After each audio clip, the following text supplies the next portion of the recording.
Keir Starmer. Mr. Speaker, why didn't the Prime Minister sack the former Health Secretary on Friday morning?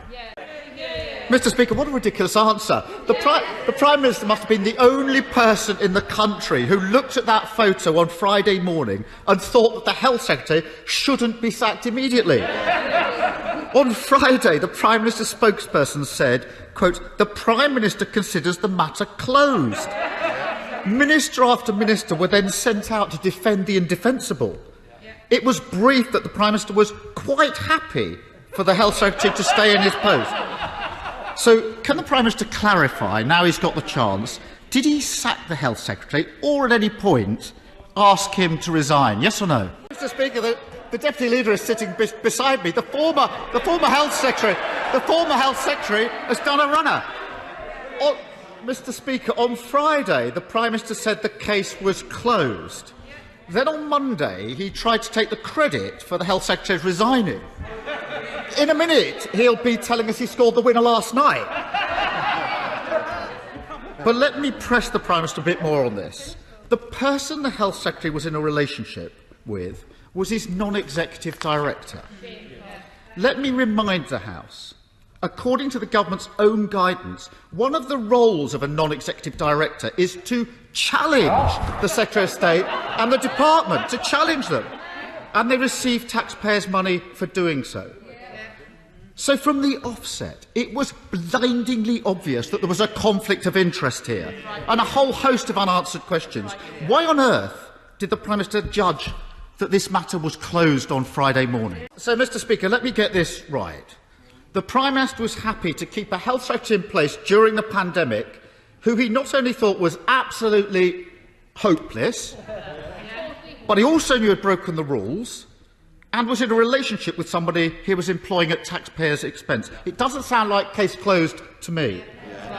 And I know the Prime Minister is keen to sweep this under the carpet. But let me tell the Prime Minister why this matters. Millions of people made huge and very difficult sacrifices to follow the rules that his Health Secretary had introduced. Prime Minister, take the case of Ollie Beebe. I'm sorry, you might want to listen. Ollie died of leukemia on the 5th of May, the day before the photo of the former Health Secretary was taken.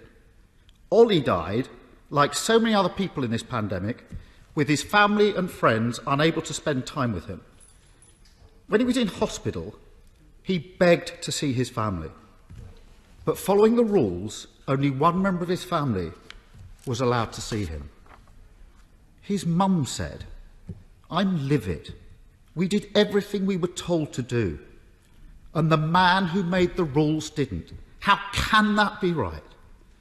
So I asked the Prime Minister again, how could he possibly think this matter was closed? Mr. Speaker, I can hardly think that the Prime Minister thinks it's appropriate in response to a question about Ollie to suggest that this is, in his words, the Westminster bubble. The Westminster bubble in answer to that question, Prime Minister? Before Prime Minister's questions this morning, I spoke to Ollie's mum about the awful circumstances that she and her family have been through. She told me, Prime Minister, that every day she watched the press conferences, every day they were on, and she hung on to every word that government ministers said, so that she would know what her family could and couldn't do. And then they followed the rules. This is not the Westminster bubble. She told me that for her and her family, this case isn't closed. And she speaks for millions of people. Ask the Prime Minister to withdraw that when he gets up. Withdraw that when he gets up. It's the wrong response to Ollie's case. I can't help concluding that the Prime Minister didn't ask relevant questions on Friday morning, either because he didn't want to know the answers, or because he knows full well there's more to come out. Well, then, he says nonsense. So I asked the Prime Minister, in response to his muttered nonsense, when he declared the case closed on Friday morning, had he asked the Health Secretary if he'd broken any other rules? Yes or no? Mr. Speaker, I really think that having failed to sack the former Health Secretary, he really is trying to take credit now for the fact that we've got a new Health Secretary. So, Mr. Speaker, well, he wouldn't be there if the Prime Minister had his way. The matter was closed. So, Mr. Speaker, it's no questions asked by the Prime Minister on Friday and no questions answered today. There's a pattern here. When Dominic Cummings broke the rules by driving to Barnard Castle, the Prime Minister backed him. When the Housing Secretary unlawfully approved a £1 billion property deal for a Tory donor, the Prime Minister backed him. When the Home Secretary broke the Ministerial Code, the Prime Minister backed her. And when the Health Secretary broke COVID rules, the Prime Minister tried and wanted to back him too. Every time it's the same old story. Isn't it the case, Mr. Speaker, that while the British people are doing everything asked of them, it's one rule for them and another rule for everybody else?